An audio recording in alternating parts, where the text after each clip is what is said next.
started my business from a laptop. You know, I mean, I've done like 30, $40 million worth of real estate transactions since then. I'm talking got about your own garage store. I'm talking about the yeah. I'm talking about the value of the real estate, like how it's changed my life because I jumped off that cliff. And it didn't feel like that at the time. I was just like, nah, this is what I need to do. It felt instinctual. So like, man, just find a way to tap into that need. Because that need that you're talking about, well, Atlanta has this, Chicago has that, New York has that. But that's a need, bro. And if we can build that here, it can be done here. If you can translate that into practical steps to bring value, you solving the problem. That's needed. You know what I'm saying? Like.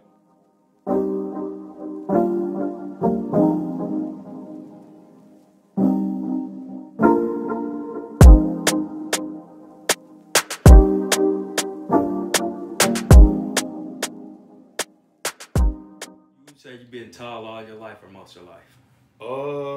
I mean, growing up, I got tall like probably 9th grade, 10th grade, something like that. 9th grade. Yep. So it was always even.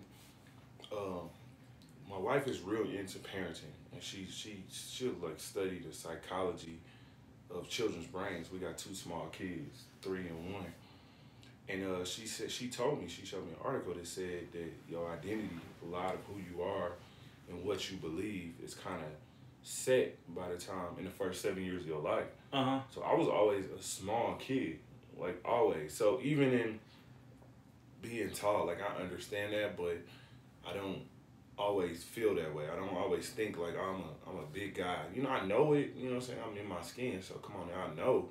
But you know, my first year and a half of high school, I was the smaller kid. I mean, relative to like the sports I played and the people I hung out with. Mm-hmm. So, but all of my adult life, obviously, like I kept growing up to like probably 21, 22 years old. So yeah, it was an adjustment period. The reason why I asked that, because me and one of my homies at work, shout out Angelo, were having a debate a couple years ago. Right. And I couldn't believe we was having this debate because I thought it was obvious. Mm-hmm. It's like, who had it harder coming up? Who has it harder, smaller people, shorter people, or taller people? And, you know, we left the debate, friendly debate. What's it called when you agree? When you agree and to disagree. That's what we left that debate, agreeing to disagree. And then but later on, first off, I'm short, so I know the feeling of being short. You know, you deal with the jokes, of course, and then I haven't dealt with it myself as far as women, but I've heard women say all my life, I want a dude to be at least 6 foot or more. But I've never dealt with that, but I've heard it. Even how tall are you, bro? 5'8". Oh, okay. 5'8". And my homegirl just recently said that, yeah, you can't be under 6 foot, or whatever. So I know a lot of dudes deal with that too. And sometimes, I mean, it comes with a lot of insecurities, especially when it comes to sports and all of that. Right. But recently, actually this morning on the way over here, I was thinking, and you know, you have a plan for certain stuff, but God leads your mind in a certain way. Sure. So I had started thinking like, yeah, I've been looking at it from my perspective and what I've lived through or whatever. And I gotta apologize to my homie Angelo too. Not that we was in mean debate, it was friendly debate, but now that I really think about it, when you compare it to us lower income people or poor people, whatever you call it, when you look at the rich people, we used to be like, y'all ain't got no problems, y'all don't go through nothing. No. But now that I'm older, I realize they probably had the most problems because they had to live up to those standards that their parents created, or they had, you know, everybody look at them like, you should be doing this, you should be doing that. They can't really live their own life. Yeah. And it took me back to the short and tall thing all this morning, and I'm like, I'm gonna ask them, like, there's so many expectations on a tall person. Yeah, I had to grow into it, bro. When I was 14, when I started my freshman year of high school, my sister's about 5'9", 5'10". I remember she was a senior when I was a freshman. We walked into school together, and I remember like kind of looking up to her, you know, like. And you said she 5'9", 5'10"? 5'9", 5'10". So I was 5'6", 5'7". I'm 6'8" right now. I graduated high school. I was probably 6'5", 6'6" maybe. And bro, I remember like that growing period, and just so the end of my sophomore year, I was 6'4", and I just remember like, I don't know, it was just weird. I just felt like people was looking at me all the time. My mom got 5 kids, and I'm fourth. So, like, my personality is very much that of, like, a middle kid. Like, I kind of want to be out the way. I'm not going to make a lot of noise. I'm just over here. And I still represent that in a lot of ways. I'm not a loud person, so to speak. But, man, I really kind of, I don't know, I used to, like, want to hide. Like, my clothes fit weird. I was thin when I was short, so to grow that much, that quick, it was very awkward, bro. I didn't... Even thinner. Yeah, I didn't feel the benefits of being tall. And one day, I went to church with my dad. I was probably 15, maybe 16, 6'4", 6'5", whatever it was. And this lady she was probably about 6 feet. She comes up to me, and she was like, "Hey, baby, I love the way you wear your height. You look great. You do a great job." That was like the beginning of like, hey, man, people gonna notice you. You might as well show up with a presence. You know what I'm saying? When you walk in somewhere, people gonna recognize you because you big as hell. And how old you said you was? Probably 15, 16 years old. That was the beginning. I didn't just take it right away. Okay, because I was going there. But, you know, it was still awkward for a while, but that was kind of in my mind, like, okay. But then, you know, as I started to fill out and, you know, really find myself on a basketball court, probably, you know, early 20s, I really started to just be comfortable with, you know, my size and what I am. You know, it's different. You can go buy your own clothes. They fit the way you want them to fit. You know, you go to college, you get feedback from, you know, the opposite sex. That's obviously a part of it. So, yeah, it was a journey. It was a process. But, you know, I got friends that have been taught their whole life, and they very, you know, they always been super comfortable in that. Sometimes I just want to, like, hey, like, let me be over here. Like, let me mind my own business. So it's almost like I got two faces. I can be the loud, the, you know, person who, you know, can make a lot of noise, or I can also be, you know, very off in the cut. I don't want to be in the middle of nothing, and I pick and choose kind of when I want to be what, if that makes sense, you know? Yeah. Do they often, like, feel like it's something wrong with you when you, like, in that quiet mode, or you off in the cut? Because I dealt with that, too, as far as, like, being... So when we partying and stuff, I hate when people will be like, "Damn, Domo is like party pooper type shit." Like and I'm really having a good time for real, just sitting back peeping the scene or whatever. So I found myself like when we having get-togethers or when we're in certain places trying to appease to what they need just to liven up the party or whatever, but really I'm a standoffish type person. Not really like you can't come talk to me, but I'm like I sit back and I'm big on like how I show up. Like if recently wifey went to a family gathering, and I just had a lot on my brain, I had a lot of work to do. I'm not gonna allow myself to bring the energy of something down. So I think if I'm doing something, generally speaking, you know, I'm probably dictating what's going to happen. I'm probably the person who's going to say, hey, look, we should do this. Hey, it should look like that. Not that I'm not open for feedback, but I'm definitely, you know, engaging in things that I want to be engaged in. So it's rare that, you know, amongst my circle of friends or even business, I'm not right there in the mix, in the fold of like, yo, this is what we should see. This is how I see this going. What y'all think? Okay, I looked this up. So, I mean, I'm definitely an extrovert, but I have my moments, man. I spent 10 years of my life living in Europe where I did not speak the language most of my adult life up to this point. So I enjoy being separate. I enjoy being able to, you know what I'm saying, just, I'm going to sit back. I'm going to be over here. You know what I'm saying? I'm going to just be over here off to my own. I don't want to be in the middle of whatever. I want to be over here. So, and that plays out. I feel like the way you do anything is the way you do everything.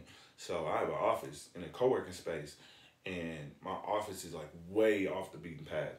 It's like kind of hidden. Because like for focus, I need to be able to isolate. But I don't always really like working from home because I am a social person. So I want to, go to the front, drum up some business, small talk, whatever, have a meeting, shoot over to a restaurant, eat by myself, listen to a podcast, but I'm around people so I can interact. So it's like I'm an extroverted, introverted at times, if that makes sense. Uh-huh. And my stature definitely had a lot to do with that in the way it played out. Yeah, I would imagine going back to when you were saying you started growing and you couldn't hide or whatever, like couldn't get away. I can imagine that would be uncomfortable. Man, it was awkward, bro. Because you're not used to being in the spotlight. But is that the thing that switched, like, shit, I'm here, so I gotta be in the spotlight? I think I never got comfortable with the spotlight. I think I played my best basketball. I played 10 years pro, 9 years pro. My best basketball was played abroad. Nobody knew me. I didn't have no expectations. At times, it would give me anxiety that somebody showed up for me. I got to do well for them. Not like I want to enjoy my game. I want to crush my opponent or whatever it might be. Like I owe them the responsibility of playing well. And that's like not a healthy thought pattern for me. You know what I mean? So, or anyone, probably. I mean, some people maybe thrive on it. Everybody different, but I just kind of like to be doing my own thing. I'm quiet. I'm over here. I'm minding my business, and I'm over here. I always liking myself. I love music. Listen to a lot of rap. But I liken myself to somebody like a underground guy that got mainstream appeal, but with a cult fan base. You know what I'm saying? Like almost like a Mac Dre, Saha the Prince, yeah, maybe a Tech Nine, like my own little style. Yeah. You know, it's like a lot of people maybe never heard of this person, but this dude got some stuff. Like he popping. You know what I'm saying? He got things going on that I would not have expected based on his stature, and or based on just the way he presents, whatever that might be. I like that. I like kind of being that little thing that's set off to the side and just doing my own thing. My wife is not, super in the mix. Like, we do things that are for us. Like, we're not worried about what people think. Like, she don't have an Instagram. Like, she don't care about that. And I enjoy being able to get away from that world and just actually enjoy my life. Like, my actual life. Not what it's presented as, if that makes sense, It got to be hard to balance that with, well, maybe it's not so hard to balance it, but you running your business right now, and the way the world moves now is like on Instagram and all of that, promoting all of that. What's the balance? Is like not giving them not putting too much time on the internet and giving the family enough time. So like I went like I'm really into like the word, the Bible. I like it, like not just as a subject of faith. Like I just think it's interesting. Like if you look at it from like a historical perspective, whatever. Like I just think there's a lot of ways to look at it. And it's interesting stuff. So maybe like 10, 12 years ago, I went to this seminar with this guy. His name is Hank Hennegraaff. He had a radio show. It's called The Bible Answer Man. Mm-hmm. And the guy was like, he said, ask him. I went to the seminar and I asked him flat out, like, bro, you got a lot of kids. I think you got 6, 8 kids, something like that. But he's traveling, promoting books, doing his radio show. Like, he's always moving around. And I asked him, I'm like, bro, how do you do all that with kids? How do you spend time with your kids? Because even at that time, as a single professional athlete, like I wanted a family. Like I knew I wanted a family. Knew at some point that was gonna be my future. And I was like, how you do that? And like you always moving around. He's like, man, everywhere I go, I got one of my kids with me. Like always, I always got one of my kids with me.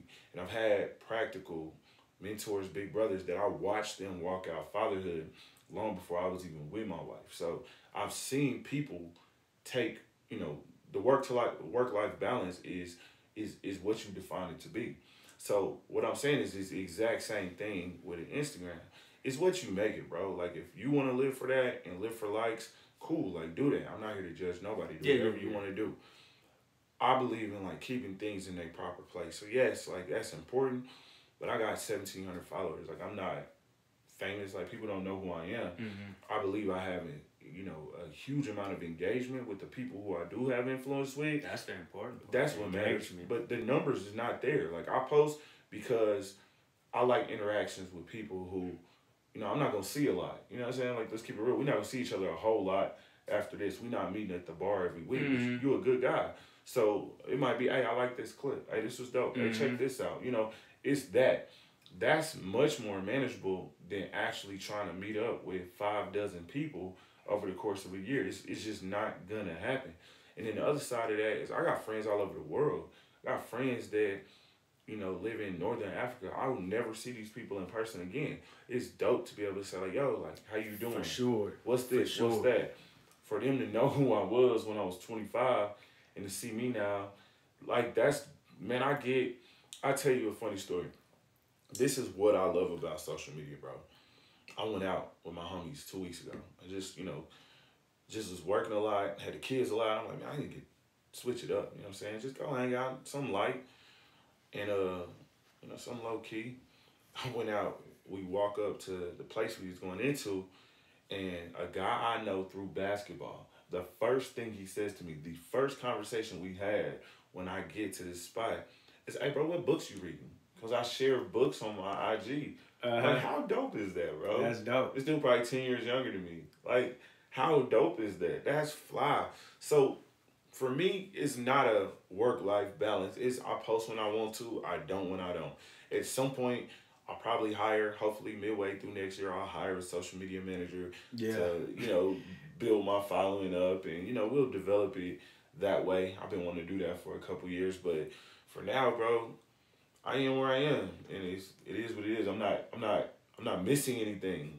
I'll do social media fast for like 30 days and like read real books. Oh, me too. Yeah, like I'm like a young old dude, bro.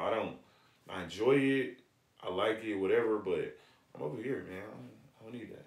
I definitely understand what you say when you say because earlier you was talking about, before we got on the mic, you was talking about people knowing you, or people just putting you in the cage of basketball player when they see you. So when that dude, when old boy hit you up about the book, it had to be so refreshing and stuff. And I want to talk about new things, bro. I'm bigger. I heard TD Jakes say that all the time. He'd be like, "Bro, I'm not just a pastor. I'm a director. I'm a writer. So stop trying to hold me in this box of what you see me in. Don't call me pastor, bro." Yeah, it's that for sure. And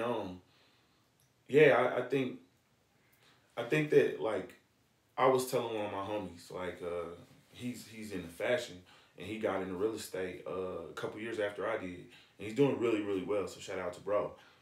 And we was talking just the other day yesterday about like how to balance. Oh, this is my actual passion versus this is, what I actually want to do. So essentially, the question developed into like passion first or profit. And I think that's an obvious question. So if you are capable of starting a business and or starting an organization and pushing it and getting it to a point where it's profitable, like, you special. Not everybody can do that. Not everybody needs to do that. So somebody started Apple, somebody started Nike, somebody started Puma, somebody started all these brands, right? Well, they had the initiative, the wherewithal, the gall, whatever you call it, to start something. But most likely they were not the people to sustain it. It's a different mind frame for somebody to maintain something. So they had partners or whatever it might have been. So I say that to say that if you have that, profit first. Because if you make a profitable thing and you build it the right way, it's going to give you your time back. And then you can pursue your passion.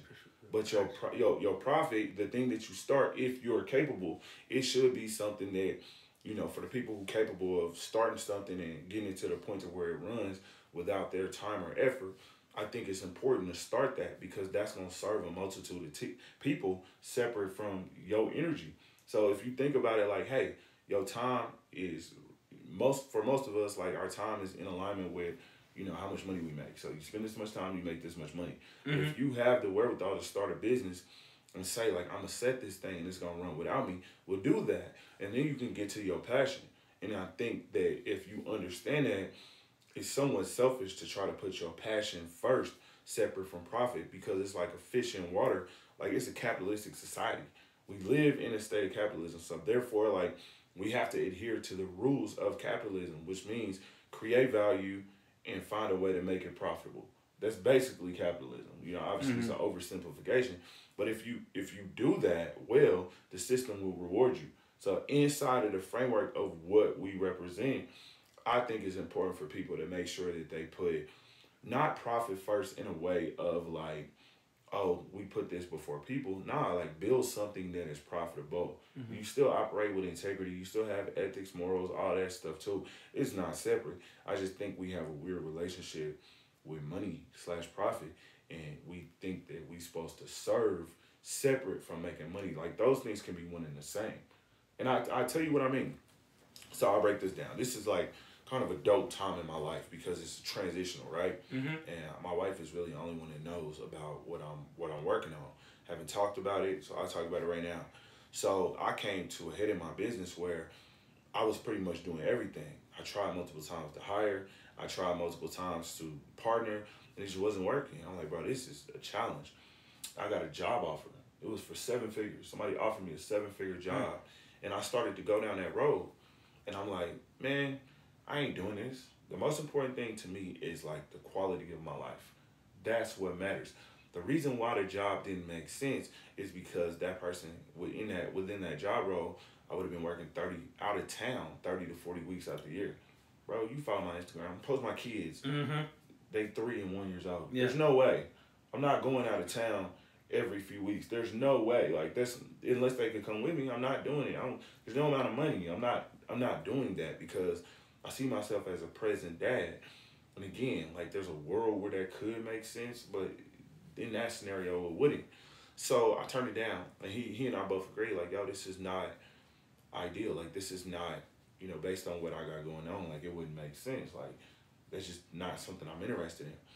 But we decided that we wanted to, engage in business ventures anyway. So when I talked to this person, he's built a huge business, fairly young guy, like early mid 40s. And he basically has time. Like his businesses operate separate from him. So now like he can focus on things he's passionate about. So he like talks about his business. It's almost like boring. It's like, yeah, this happened, that happened, that happened, that happened. Mm-hmm. But it's like kind of boring. It's weird. So I say that to say that now that he's created this thing that is sustainable, that's making money, and his role, his relationship with it is different, he can engage in different things. So this is a white guy from the West Coast. He's told me, like, man, I've always wanted to invest in inner city neighborhoods and provide value to people who didn't grow up with privilege. It's a white dude from the West Coast, bro. Like, he ain't got no ties to this city. And he like, well, I would love to build a rental portfolio with you based on quote unquote conscious capitalism, right? So let's buy houses together and let's not be slumlords. Let's offer, market rent, or even if we can, below market rent in inner city neighborhoods where a lot of people are afraid to invest, and let's put the people first. Let's offer seller financing for some houses so people can, start to buy these houses back. That's purpose. And I think a lot of times we get in trouble operating inside of capitalism, trying to put our passion or our purpose out separate from, the capitalistic nature of the country with which we live in. So that's what I mean when I say, like, man, just if you have the wherewithal, like you're starting something, you got the wherewithal to start this, getting people involved, bro. Like, how many UMKC students would love to do some editing work for free, like just for the experience? Mm-hmm. You know what I'm saying? Like, leverage the things that you started, like leverage them, the way you think about them, and put yourself in a position where you can empower other people to get your time back, because you're going to do more of the things that you naturally do. So, like, bro, like that's exciting to me to think about things in that way. You brought up purpose too. Then we had purpose, and then you got pivot, and you got planning too. We have our own plans. Like my plan was to put out the stack up 20 episodes. Mm-hmm. You know what I'm saying? And then start putting it out, because I'm pretty much doing it by myself. Right. But not doing it by myself because y'all got to have a conversation Of with course. me and stuff. So I understand that. And YouTube helps me figure out stuff. But like the setup and like wanting to have a conversation, it's pretty much by myself. So I said, so I'm ahead of schedule. Stack up 20 episodes. Get it all chopped up. Get all the clips chopped up and all that stuff. That way I'm ready to go. Winter come. People got to cancel.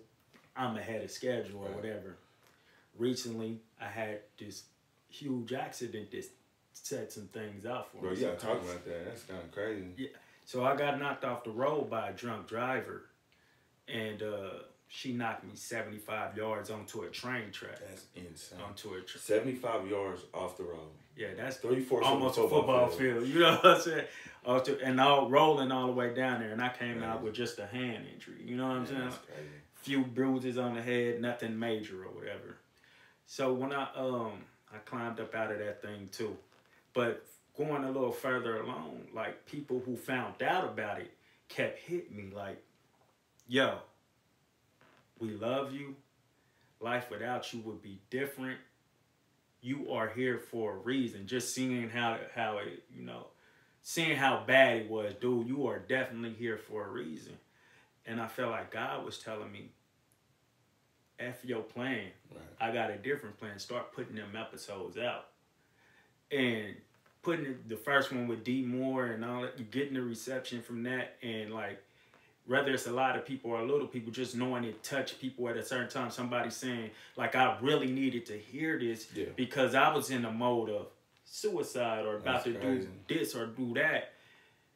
If I would have held that back from, and this is not stuff I'm saying, this stuff is, the clips is more of what the guest is saying. If I would have held that stuff back, that man probably, or that woman probably would have went off the edge or whatever. Yeah. So I say that to say, like, fuck your plan is God's plan. Go with it and trust it. That's a huge compliment to what I'm saying. Like, bro, you gotta go and create and produce. I think that, like, this could be misconstrued, but like I don't mean this in a negative way. Like, having a secure and comfortable job is absolutely necessary if that's your lane, and like America was built on that. But like, if you're not like in tune with what your purpose is and what you're doing, like, it can be kind of a crutch that's slowly killing you. What I mean is, like, if you get up, go to work every day, clock in, do your job, get out, come home, watch Netflix, like, man, you could be missing your purpose. It's a high likelihood you're missing your purpose. And I think knowing that check is coming every 2 weeks, it puts you in a mind frame of like, I'm good. It'll take time. Like, bro, like, my wife had a job her whole life up until like 4 or 5 years ago. She came over to Europe with me, and then we've been home, and she hasn't been working in the business.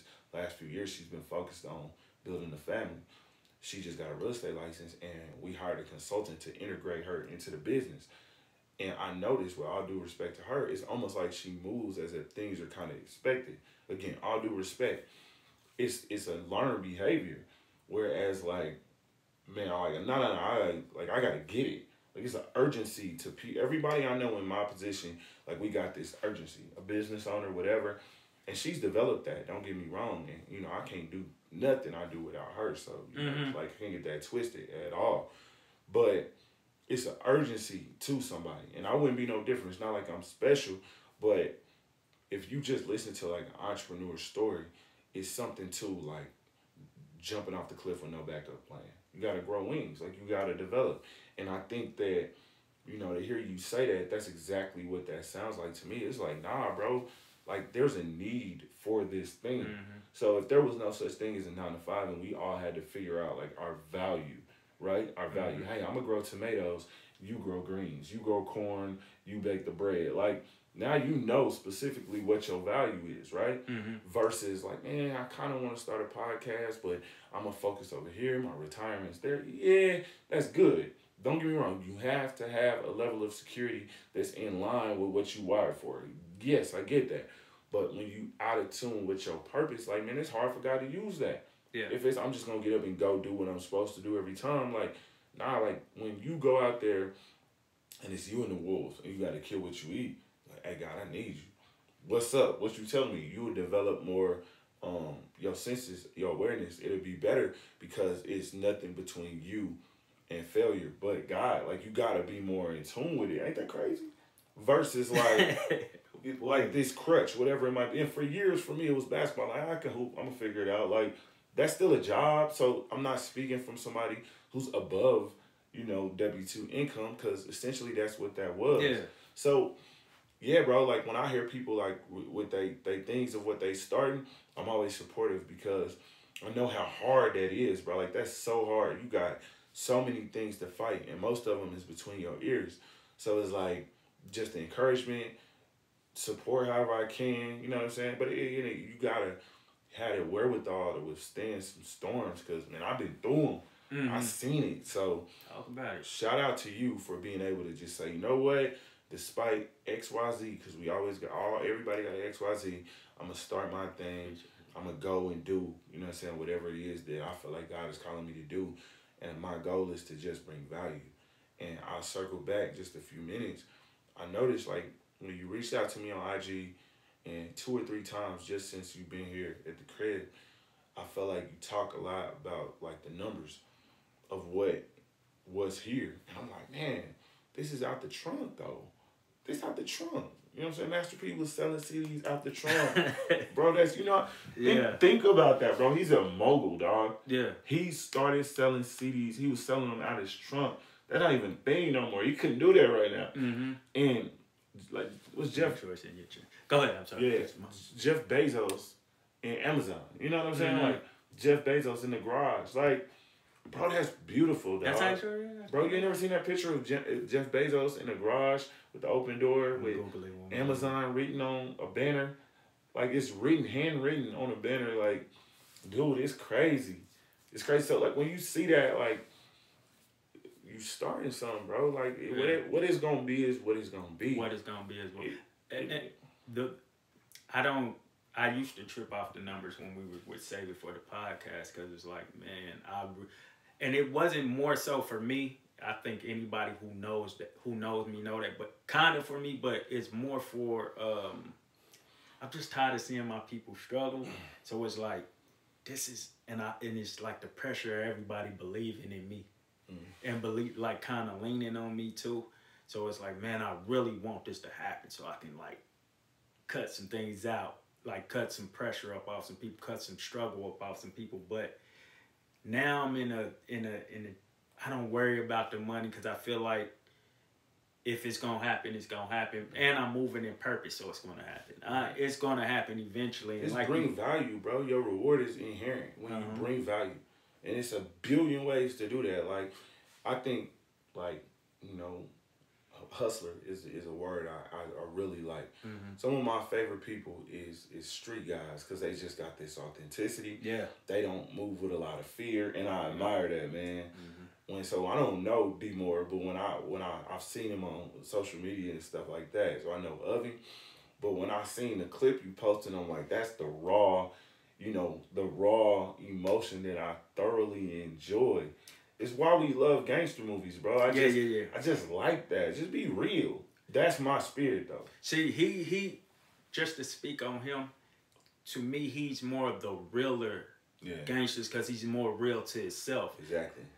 Where I will give you jump back is they're just real in that field that they're in. They don't fear in that field that they're in. You put them in any type of other field, like besides like trying to make money, put them in a relationship where they need to show some love or something. It's fear in that. You fear of getting hurt and all that stuff. So, and that's exactly what this platform is about. Okay, you used to doing that. You used to doing it. How can you affect somebody somewhere else? Because these kids out here used to seeing you being a gangster and they're influenced by that. But once they see you influenced, you're pushing the message of love that you've been hiding from forever, and you'll enjoy that when you start. Because I just think none of us. Go ahead. I'm sorry, but if you think about it, like that's who I'm talking about. Like to me, the most thorough dudes I know show the biggest love.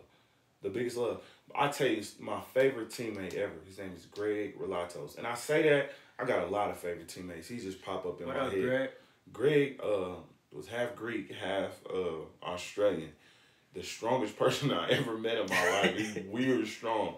Strong. I get you. Greg is like 6'4", 6'5". He played in the NFL. His story of playing in the NFL, then he was in Who did he play for? I want to say the Eagles and the Redskins. His story of playing in the NFL was he came to America from Greece to visit his girlfriend. He was in the supermarket.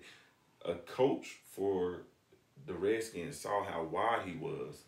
Like his body, his frame, not fat, he's just wide.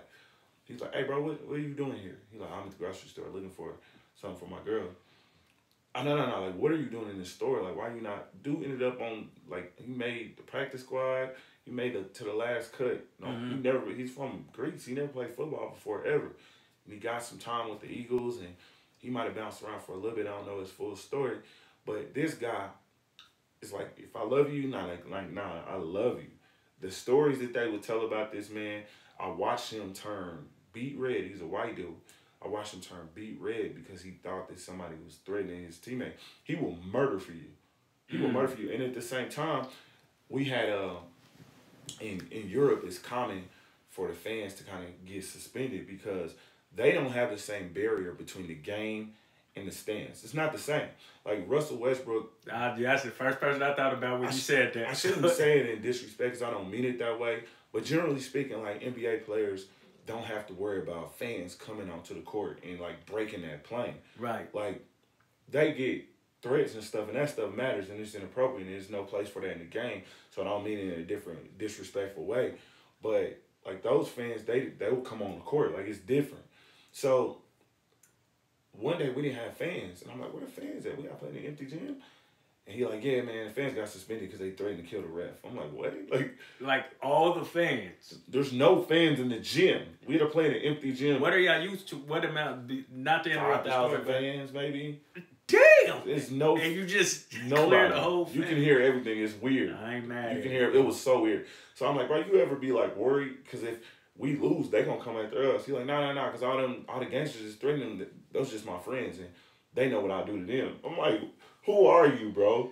That's who this dude was. Like, he was very comfortable taking it anywhere you wanted to take it, but he would never take it there unless he was a protector. Man, like Steven Adams, like. Bro, he just was like, he was super gangster, but it was just love. Like, I love my people. This is my teammate. We had to hold him back. He was ready to go. He was ready to go see somebody on the court because he thought a foul was too hard or he thought somebody disrespected his teammate.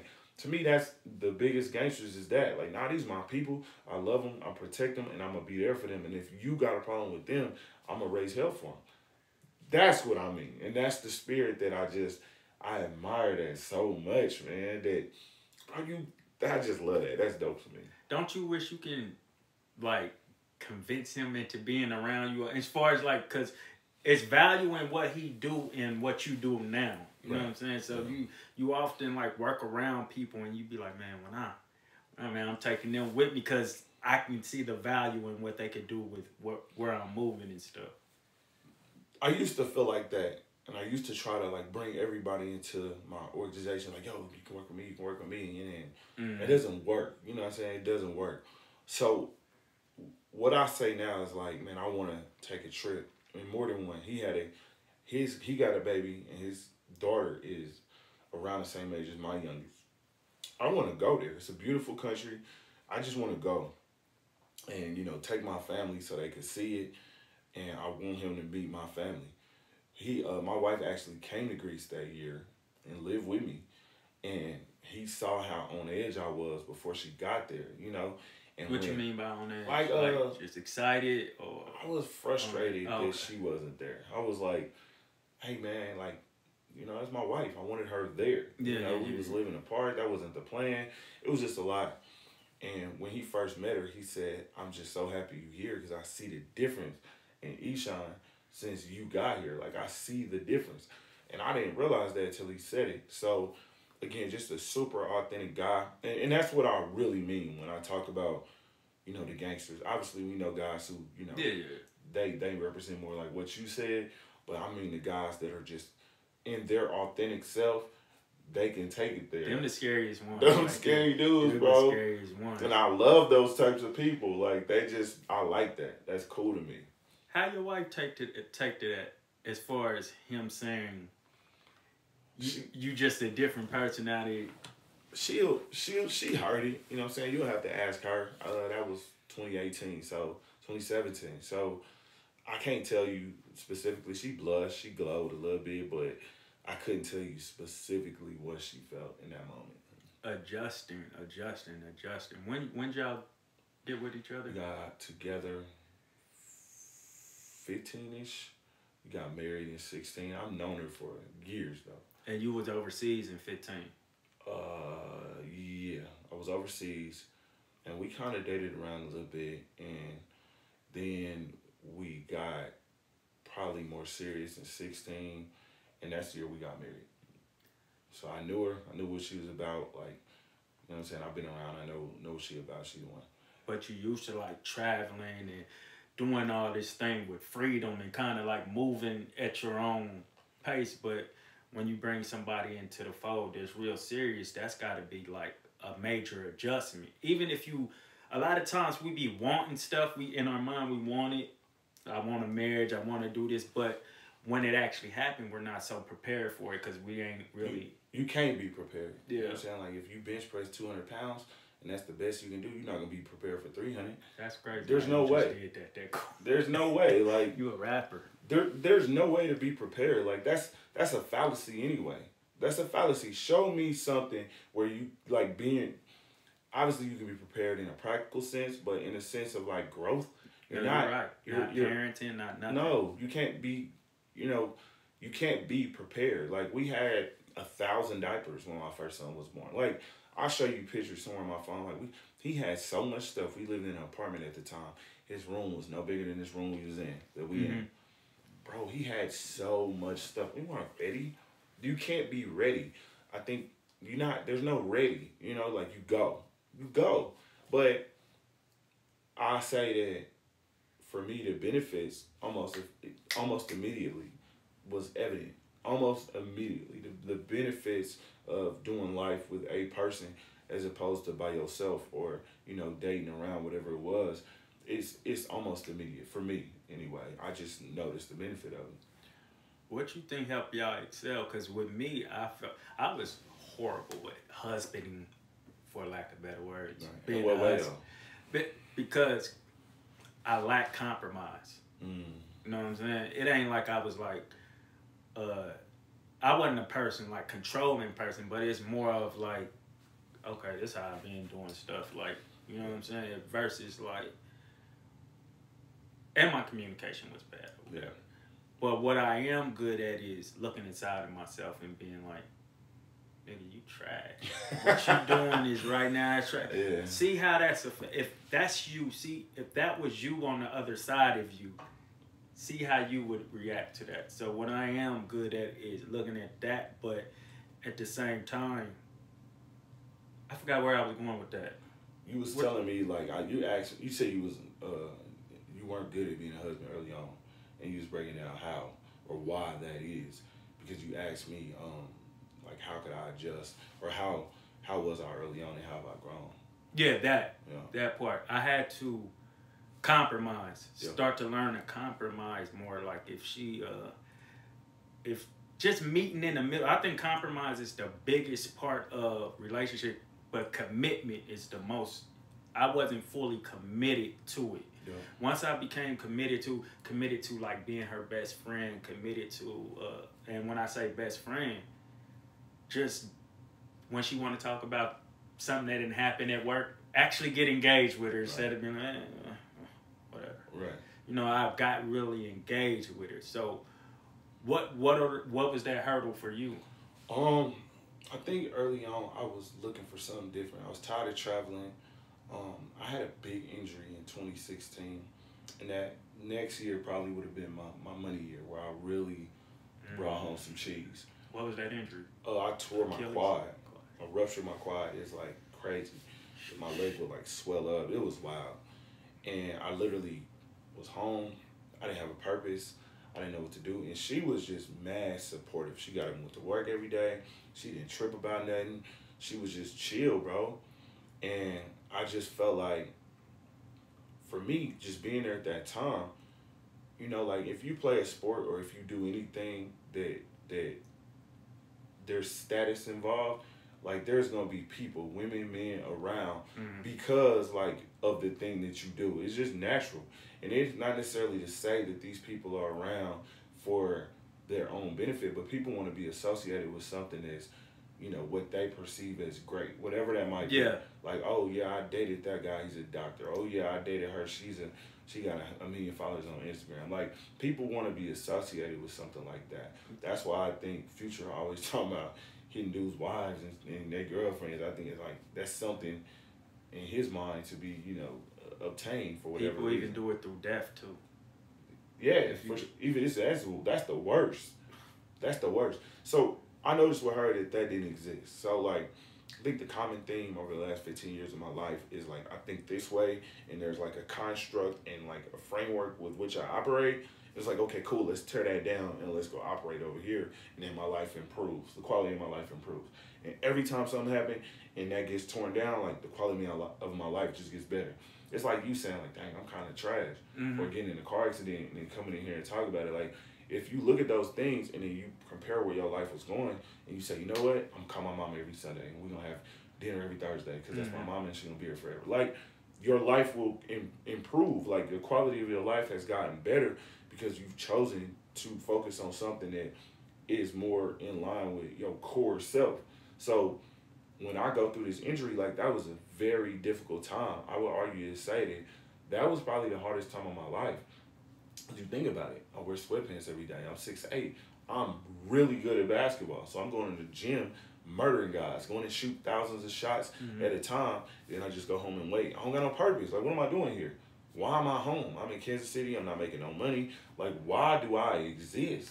Bro, like, that was some deep, deep, deep identity work. It was spiritual. I had to go deep within myself. And she was right there that whole time. Super depressed. I mean, I wouldn't even say depressed, just lost. Like, who am I?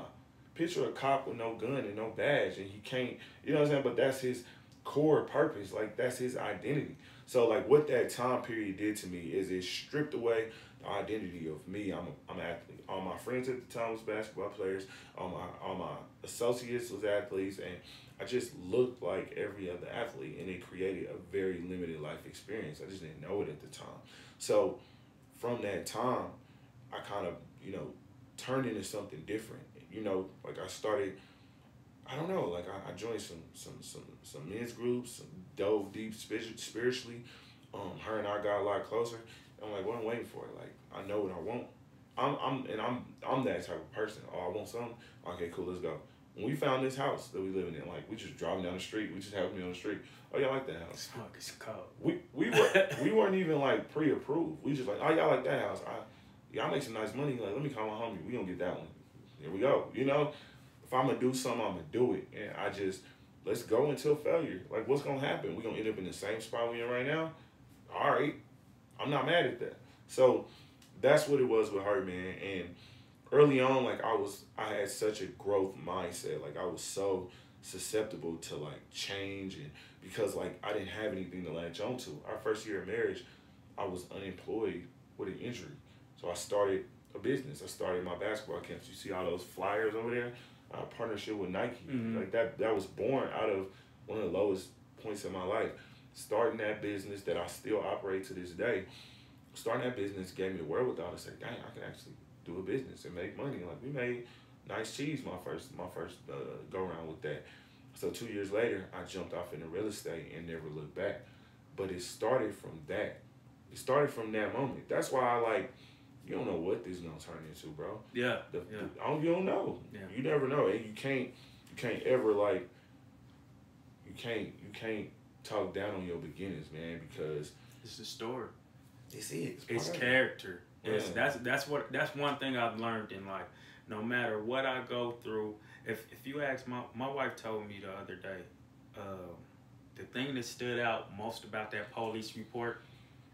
She was reading the police report from the accident. The thing that stood out to me most about that police report is the police report said the victim was more worried about the person who committed it than her. He asked, the first thing he said, is she all right? Is she worried about, Yeah. So I've learned that if you make it out of something, if you make it out of something, it's just a story. It's character. You building character and all of that.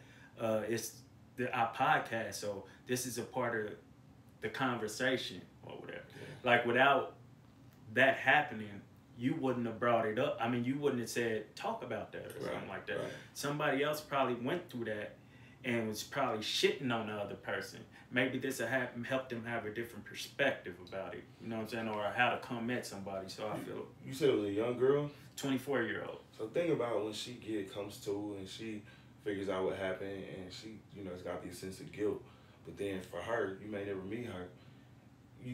She'll say, well, you really ran into a really good guy. And the first thing he did was ask if you were okay. After he was run off the road, minding his business, doing things right, and he ends up 75 yards off the yard on a train track, which could have been detrimental. We wouldn't be here. You know what I'm saying? So maybe and hopefully that does for her. Like, man, let me tighten up. Because there's good people out here, and I almost took one out. Like, that's crazy to think about. And I was thinking about the accident from her. And another thing, I was thinking about it from her vision. You know what I'm saying? Like, she hit me. She sees a car rolling off of the road or whatever, flipping. That's got to be scary. Because it's like, I just killed somebody. That's what I would assume. Like, so I jump out of the car, I run up there, knock on the window, and I'm like, I see a head pop out of one because I was scared she might be dead or something like that. She popped up and she was crying hysterically. I said, "You all right?" She said, "I'm all right. Are you all right?" I said, "It's okay. Don't." When you was you upside down? Did your car land upright? The car landed. The passenger side was on the ground. The driver's side was in the air. The way I was able to get out is this little thing on a train track to where it was. The passenger side was leaning on it, so I because the back window in the passenger side was the only window busted open, and the front window was pushed in, so I couldn't get through that. So I just got under there and climbed through there. At the time, I didn't know I was on the train track though. I had to go to the tow yard. When we went to the tow yard, they said we pulled it off the train track, and they showed us the picture. That's insane. Oh, you gotta show me a picture. Yeah, I'm gonna show you afterwards. So you had to climb through the passenger window? The back passenger. The back passenger. That's insane. And he obviously totaled. Yeah. And the thing is, like, I didn't die from it. So that was probably, I was probably meant to be there because I was able to survive that. You know what I'm saying? And that was probably meant for her to learn something through it. Hopefully she changed through it or whatever. You know? Bro, like, it's so dope. You know, I like people's essence. You know what I'm saying? And I think that somebody told me one time, like, man, I like your essence. Me and my wife was talking about your essence. You bring a different vibe to things. I'm like, man, that was the biggest compliment I could ever hear. It's a good friend of mine. And I felt the same with you. Like, to go through that, you don't hear anger. You don't hear this. You don't hear that. It's just gratitude. And, bro, the people who walk around with gratitude in their life, I got a gratitude journal over there that I do not use enough.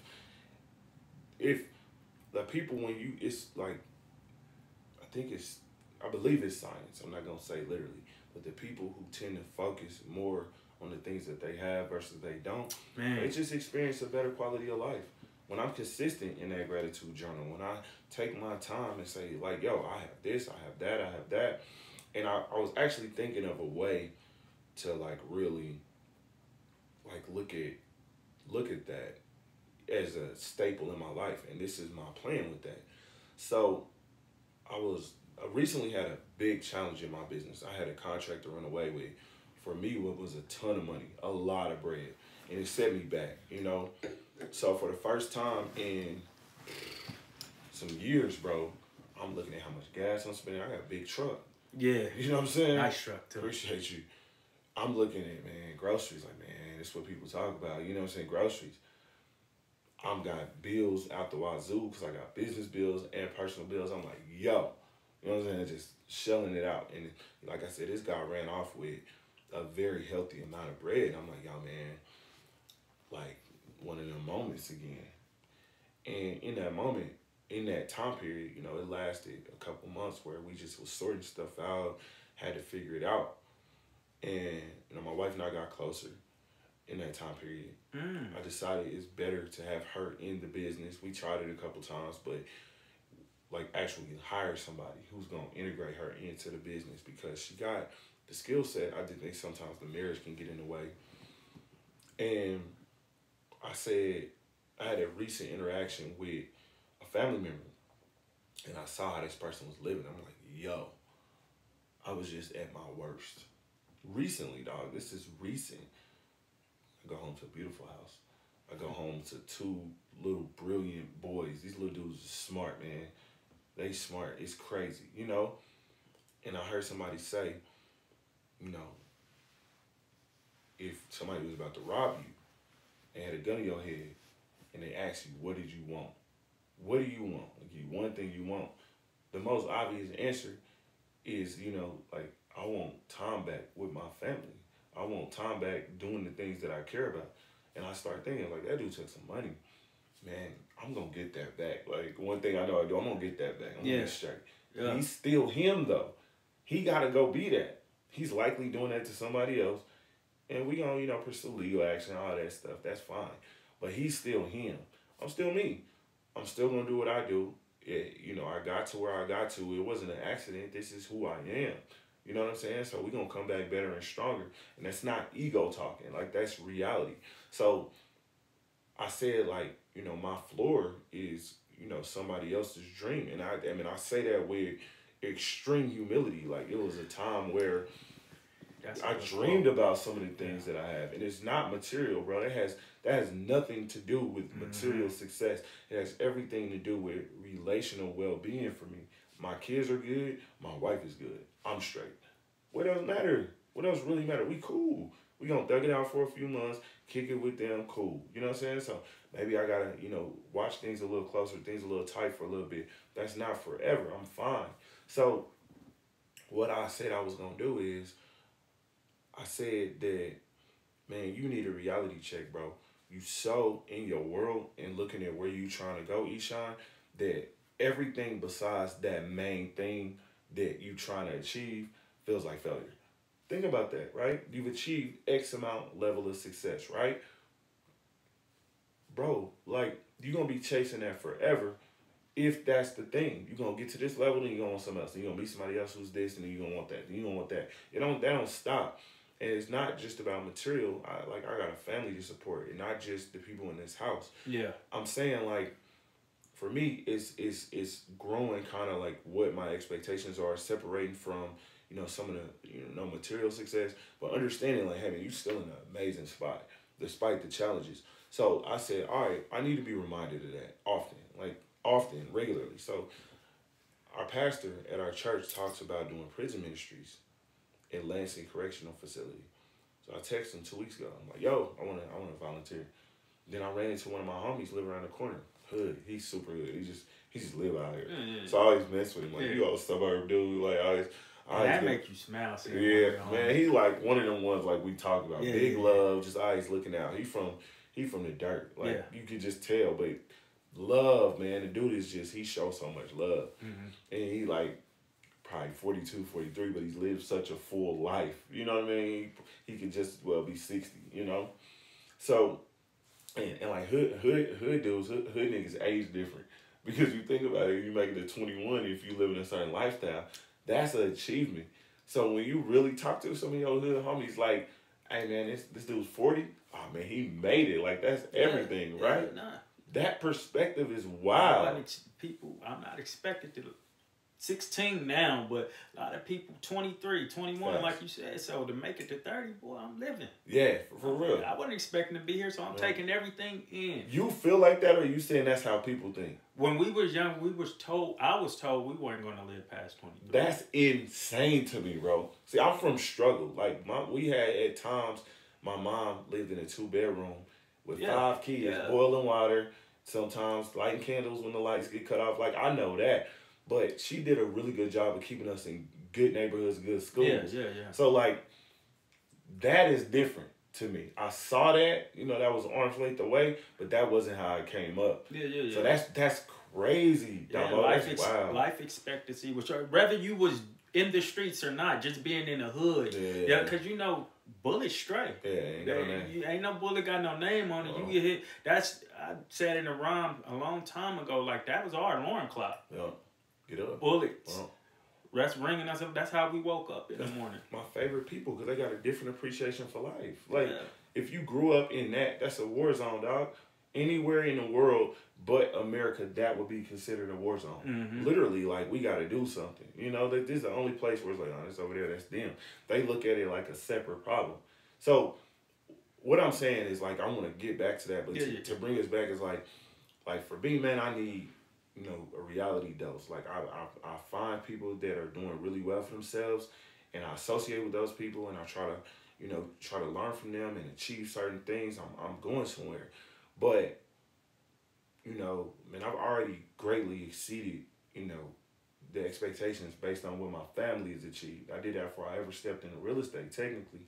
So, and that's those are literal facts. So what I'm saying is, really, bro, I want to find that reality. How do you mix with people who have nothing and all the hope in the world at the same time? So, like, this prison ministry stood out to me. So my homie that lived not too far from here, I felt like, you know, just happened to get close with him. My wife known his wife for years. So we just ended up getting closer the last few months. And he has that perspective of gratitude, like what I'm talking about. Yeah. And it's not to say I'm not grateful, but at times I'm so, like, tunnel vision on where I'm going. I want to get back to, like, man, I'm grateful for what I have at the same time. And he told me that he was doing a prison ministry, and he said, like, yeah, you can come. So I'm like, man, that's multiple times that, you know, somebody's mentioned that to me, and I feel like God really put that on my heart. Like, I'm going to do it. You know what I'm saying? I'm standing on camera as a public declaration. Now I have to. So I reached out to the pastor. Then my homie around the corner mentioned it to me. So I pulled pastor aside last Sunday, and I'm like, yo, man, I gotta do this. I said, bro, my brother was locked up for a little bit, but yeah, I ain't never been locked up. I ain't never been in that before. So I just want to go and feel the energy and, one, be grateful for what I have, and two, you know, be a lifeline for people in a way to say, like, man, I don't know what you're going through, but I've been down. You know what I'm saying? Yeah. I don't know what you're going through. I can't relate in that way, but, man, we praying for you, whatever it might be. And I think that's something that I want to do selfishly to ground myself and remember that, hey, you blessed, but unselfishly to pour into people. You can leave a mark on them. And I have no idea what that's going to look like, but I'm going to do it. You should go. You talk about going to prison and visit prison. I've never been to prison myself, but I've been in those to visit. And, you know, the person, shout out Calvin Wainwright. The person. Man, you should go to his funeral, bro? Yeah, I was there. Remember, we shook hands. You said, that's when you told me, man, I see what you're doing with the podcast and stuff. But he took me to prison the first time I ever been there. In a male support program in 8th grade. He took a bunch of kids in the inner city, bunch of men, boys, not men, boys in the inner city in this thing called male support group to prison, and they scared the shit out of me. I'm like, I wasn't scared of them. I was scared of how they said it is in there. You know what I'm saying? But they got them stories. Yeah, they had stories. I said, bro, I don't never have to. You know, and they wasn't trying to intimidate us. They wasn't on that scared straight but stuff. It's real. They were some intimidating looking dudes. You know what I'm saying? And I'm like, bro, and that's why Calvin has left me indelibly marked forever. He always. It's crazy to me. We graduated high school the same year, knew of each other, didn't really know each other, never really crossed paths. But here go this man who's had such a huge impact on so many people. I was like going to Tupac's funeral, bro. Yeah. I'm like, man, I ain't never seen that many people at a funeral in my life, dog. It was a blessing. I'm like, I'm seeing 60-year-old, 6'7", 6'8" dudes. I'm like, man, that's crazy, right? I'm looking at it, I'm like, man, that's the most 6, 7, 8 dudes I ever. I could see you from a mile away, Marty from a mile away. See all you talk to. I'm like, man, that's crazy, bro. And then it was just so dope to see, like, just the older dudes just mingle. I really wanted to hear the stories because I remember being at Coach Madison going away, and Calvin telling all the stories about when they was younger, how he used to get slapped upside the head. So a lot of the times, he was a G, man. Man, Calvin is that guy. I remember, to go back to what you said, Ahmad posting on Instagram, Pops, you didn't tell me you was famous because of that, because of how it's crazy. And just imagine, that ain't even, everybody couldn't make it. People had to work. People had to. I told somebody, like, it had to be 200-300 people that didn't come. Had to be. Probably more. Yeah. People, think about the people that was out of town, live out of town now, bro. People overseas playing minimum basketball. 200-300. Bro, I couldn't even park. Hey, that was like, to me, my grandpa died this year. He was, I want to say, 91. And I got up there and I got to speak. I like to talk, so it was cool. And I'm like telling stories of my grandpa. And I said, like, this how we want to go. He got kids, grandkids, great-grandkids, great-great-grandkids. I believe my grandpa had great-greats at his funeral, by his bedside when he died. How we want to go? How else do we want to lead? Now, I don't know, you know what I'm saying, like Mr. Wainwright's age. I don't know, but I know the impact that he had. Man, his job was done, bro. Guys that I didn't know 10 years ago, guys that I didn't know knew each other, hood dudes, hooper dudes. Like, I seen so many people, and I'm like, bro, I didn't even want to leave. My kids was here. I had to come get the kids, but it's like, dang, bro, like, I did not want to leave. I wanted to stay and, like, actually interact with people and hear their stories, because my interaction with him was I just got, like, a sliver of him. I met him, I was probably 20, 21, maybe a little older than I was already pro, so, you know, whatever age I was, but he just always show love. He told me he liked my game, show love, talk hoops. It was just real small, brief interaction, but you could sense his energy, some of the stuff we talk about. But then you watch his kids, who they a lot younger than me, so I don't know them as well. But I watch them and I'm like, man, them good dudes. They solid, they strong, they good players, but they good dudes, they respectable. I just like them, you know what I'm saying? And you can see that. I've been obsessed with that probably for at least 10 years. There's the dad, and now, okay, that's why the sons are that way. And that's often extremely positive, but sometimes it can be like, yeah, you see why they that way at the same time.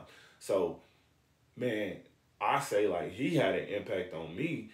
Before I had kids, I just interact with him. We sit at, you know, whatever gym, watching basketball, like, somewhere in the city, like, wherever, just showing love. It's crazy. And so when I'm sitting there talking to some of the homies, they like, man, when I was 12 years old, when I was 15, when I was 10, this happened. When that, and I'm like, man, this dude was different. And I think that, you know, he had as much impact on the city as anybody, man. You hear all these stories. It's just like hearing Kobe stories and stuff. You be like, dang, how was he doing all of this and all that? It's the same thing with Calvin. You like, bro, wouldn't you have time and still have time to be your kid? That's what I was saying, though. It's not like, again, all due respect, if you work, FedEx man just went by. So if you work at FedEx, all right, I'm going to go be FedEx. It's hard to be a dad and for FedEx. Like, when you at FedEx, you got your FedEx hat on. But then it's like, oh, I'm going to go over here. Now I'm a dad. FedEx got to chill.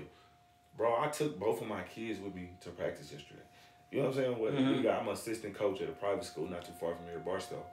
And I had my 3-year-old, he on the iPad, on the phone, watching shows. My 1-year-old getting nervous around people, so I had to hold him the whole time. I'm on the court holding this little dude. Nah, man, when you cut, you got to cut like this. I think when you operate in, it's and not to make it about me, I was just really trying to give it an example. Do what you do, bro. When you operate in the essence of who you really are authentically, the platform don't matter. It don't matter. That's just like, it don't matter. Like, you are what you are. And you ain't realized this yet, Domo, but like, when you go to your work, like, I would imagine, like, you probably in a, you know, like, some type of management type of role. I'd imagine, we don't know each other that well, so if I'm wrong, I'm wrong. You probably got tenure there, so you've been there for a while. Been there 18 years. You come off as dependable and consistent. That's why I say those things. So, like, as a business owner, you look for those qualities in people. So what I'm saying is, like, your essence of who you are in the podcast is not separate from who you are when you get up and go to work. Yeah. When you understand, like, how to leverage and extract your value and put it into the marketplace, you get a business owner, a dope salesman. You get, you know, Mr. Wainwright, who, this is my essence. Yeah. I come from the hood. I love these boys, and they need somebody to love them because they didn't have somebody like me. So this is what I'm going to do. That's crazy, bro. You a hell of a reader of people, bro. I'm not a manager, but people tell me all the time, bro, I wish you would manage us. Wish you would be the manager. It's your demeanor, dog. And most times I even go back. I got a homie who I said, like, your value is determined by the marketplace. And he's like, well, I make X amount of years, X dollars per year. So you telling me I'm only worth that? I'm like, nah. Like, you're confined to this industry because you went through college, you got a degree in this field, so therefore you stuck with this X amount of dollars per year. I'm like, well, if I said to him, very similar, you know him too. I said, if you extracted the fact that you're dependable, you smart, you reliable, you loyal, you great with money, you are an amazing manager of things. Now, all you got to do is change the things in which you expertise and manage, right? So if you are a car salesman and you great at that and you make $300,000 a year, you cool, right? Why can't you extract everything that made you good at being a car salesman and go sell yachts and make $3 million a year? Why can't you do that? My supervisor, That's another reason why I tell you you're a great reader of people, because I'm gonna tell you where they come from after this story. Funny, bro. Okay. The reading people. I'm gonna tell you where it come from. Go ahead. She told me when I came back from the accident or whatever, she was like, bro, we can tell that you wasn't here. Right.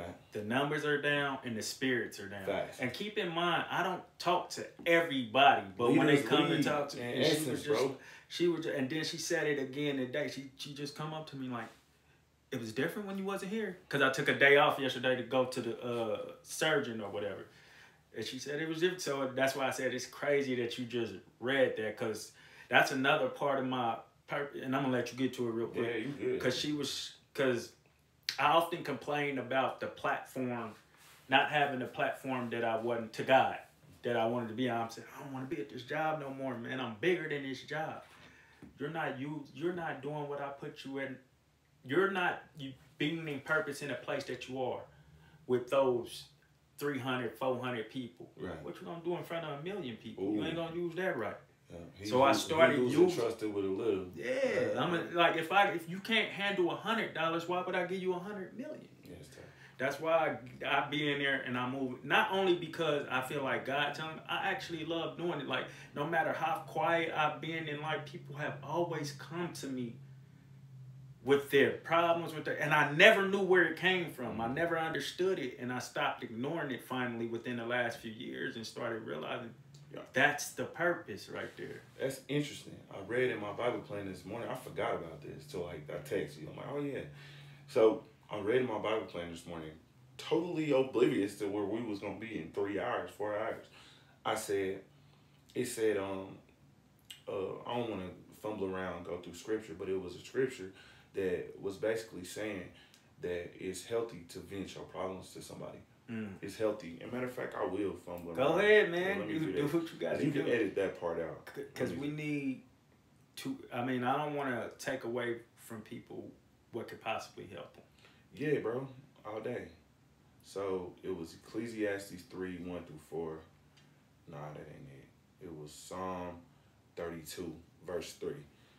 For when I kept silent, my bones wasted away through my groaning all day long. So, it's a lot of context to that, but David is basically saying, like, I got to talk about what I'm dealing with when I'm keeping it to myself. So you neat, you clean cut, you quiet, you presentable, and you prompt. You know what I'm saying? Like, you was already at the house slightly before, you got here before me.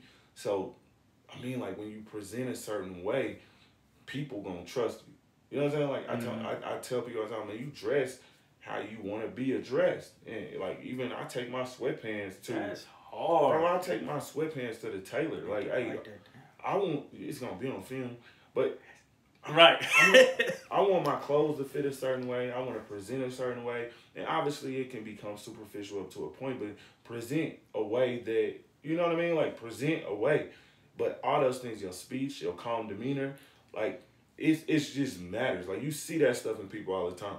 So, like, how I got to that point is, like, so you think about it. From 2009 to 2018, I played professional ball in Europe. So my money, my living, my lifestyle was determined by people who do not speak English as a first language. And I'm in their country. They can take advantage of me. They can lie to me. And it happened for sure. But, like, you got to learn how to read people, right? So... One time, my last year playing, I started my year off in Athens, Greece, playing for a terrible organization. Mm-hmm. And they promised me, we negotiated, and my wife would be in a contract early on. That's why my guy was like, well, since your wife got here, blah, blah, blah. So we ended up, like, we lived in an apartment at the time. My wife moved in with her family. You know what I'm saying? We was like, oh, you'll be here soon, because it was in the contract, bro. Let 2-3 weeks go by. Like, yeah, we just trying to get settled. Like, your wife would be here. And then every week, bro, for like 3 months, it was Avrio. That means tomorrow. Tell you a little bit about Greek people, man. Like, they were in a war with Turkish people. They hate Turkish people. They're very, very aggressive. And if they feel like they can kind of get over on you, and not all of them. I don't want to speak ill about those people because I love them. Like, they were great. But they are aggressive people. And in contrast, like 4 years earlier, I played in Sweden. Like, there hasn't been a war there in 2,500 years. So if you show up aggressive in Sweden, like, bro, like, they're gonna look at you like, oh, the big black dude from America. You know what I'm saying? Like, bro, I ain't had that fight since I don't know when, but it's all like perception. So in Greece, they kind of looked at me like a pushover, like, man, you know what I'm saying? We'll get it when we get it. So I go into the office literally every week, every day. Yo, what's up, man? My wife need her ticket, bro. What's good? One day, wifey got mad at me. She like, you know what, man? If you don't want me to go, like, you just need to say that. Like, I'm kind of living in limbo. Like, what are you doing? And she do not get mad. Like, she just chill. Right. I'm like, all right, cool. I go in there with, you know, different type of energy. Go and practice. I'm talking bad. I'm cussing out people. I'm murdering in practice ball. I'm murdering, dunking. Like, now what? You know, I'm not that type of person for real. Anybody ever played basketball with me? Like, man, you kind of too nice. You need to kind of be tougher. You know, like, I've heard that my whole life. That day, hey, I wanted to smoke. Like, what's up? After practice stuff, I go in there like, man, where the ticket at, bro? I'm done playing with y'all. And I didn't say I'm done playing with y'all. I said I'm done playing with you niggas. Where's their ticket? Hey man, tomorrow, Marco, I'll never forget, smoke a cigarette. Tomorrow, don't worry. No, not tomorrow, today. And you gonna come see me every day. Knock some stuff off the table. Your Ice Cube. I said, you gonna see me every day until you give me this ticket, bro. I'm done playing with you, man. I'm done playing. The next day I show up. I'm like, what's good? Before practice this time, my man, he celebrated like a proud dad. It was weird. He's like, man, we got your ticket, man. We got to take care of it. They wanted to see you get out of character. You don't think about it when you in it, but you live over there. These people control your money, control where you live, all this stuff. And it's like, man, you got to match where you are. And when you watching these people, like, you seeing, oh, who speaks Greek in front of me? Who speaks Turkish in front of me? Who speaks, you know, Italian in front of me? Or who's kind enough to let me in on the conversation because they know I don't speak Italian. If you speak in your language about me and the business that I got going on, you do not wish me the best. It's something that you're saying you don't want me to know. That's little stuff you pick up. And it's like street smarts to me. You know, like, it's cats I used to know that would take different ways home every time and switch up whips, and they might dress somebody watching. Yeah, they might dress real dusty with 50 bands in their pocket. You know what I'm saying? You seen it. Riding hoopties. Yeah, you got to. You know what I'm saying? Buckets. Your life depend on it. Yeah. So I think that's why I say, like, you know, security is I don't think it's from God, for real, and that's a big statement, but when it's you versus the elements, it's me in the marketplace, it's me in the industry, it's me in whatever else, I gotta kill what I eat. Man, I gotta get in front of God and talk to him about, yo, what's next? And when we feel like we don't hear from him, sometimes he is putting us in a position to use our instincts or develop our instincts and let us read. So that's where that comes from, like reading people. When I watch you just together, you're on time, your truck is clean, you park, you know what I'm saying? Like, all this stuff. It's just, for me, I pay attention to that stuff because you read people for your whole life, that's where you get that from, and you gotta adjust, you know what I'm saying? So, yeah, man, I enjoy that. I like people, and I'm always finding a way to speak into somebody to get the best out of them. Got a few more things if you don't mind. Yeah, bro, we got 20, 30 more minutes. You was talking about, I just wanted to say this, value earlier. Oh yeah, it's a big value, and but I totally believe, and I recently came to this mind state, there's no value you can put on me when it comes to money, because I don't believe there's no paper, no amount of money worth more than a human being. So there's no, you can't tell me how much I'm worth, because there's no amount of money in the world that's worth more than me. But you can charge for your time. If you get, you know what I'm saying, if you had issues with, you know, the lawsuit or getting paid out for your car, you're going to call a lawyer and they're going to bill you $200, $250 an hour to figure it out. You know what I'm saying? Like, that's their value, you know? So, of course, like, for you, I'm not nobody's slave. I ain't doing nothing I don't feel like it's in line with why I'm here on this earth. But at the same time, like, you know, when you thinking about this, you know what I'm saying? Like, if you started a not-for-profit tomorrow and you said, I'm going to teach young kids in the hood how to, you know, develop media on their own. It's a formidable purpose. You can say, well, schools have budgets. I'm not going to charge these kids ever, but schools have budgets. And if you figure out a way to understand the system and negotiate $20,000 for an hour of your time, that's the value that you earn by understanding how things work. Yeah. So, like, that don't mean you only worth $20,000. It's separate. It means that you understand this system. You understand that this school has money that they have to spend. You understand that you are set up in a way that allows them to pay you. Let's get it. Break it down. Yeah, so that's when I think about value. Yeah. It's like really just solving a problem. Yeah, That's it. You know what I'm saying? This to me is a problem that you're solving that you ain't really figured out yet. It's a lot of dudes just like me that, man, I'm busy in my business with my family, always running around. I always got some papers on my front seat that I need to send somewhere to somebody. I want to do this badly, bro. That's why I got that GoPro. That's why this background looks the way it does, because I want to do this.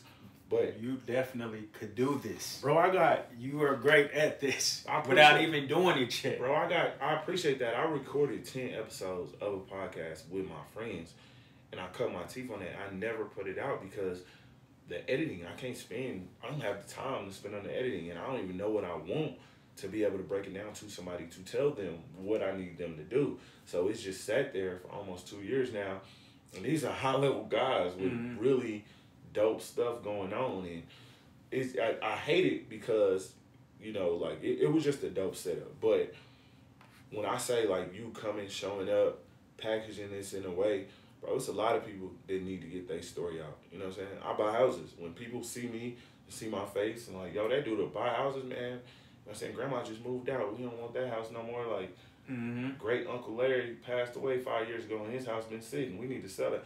I'm that person. So naturally, it's gonna be a promotional aspect to people in a similar position doing stuff like this. Yes, sir. But we don't.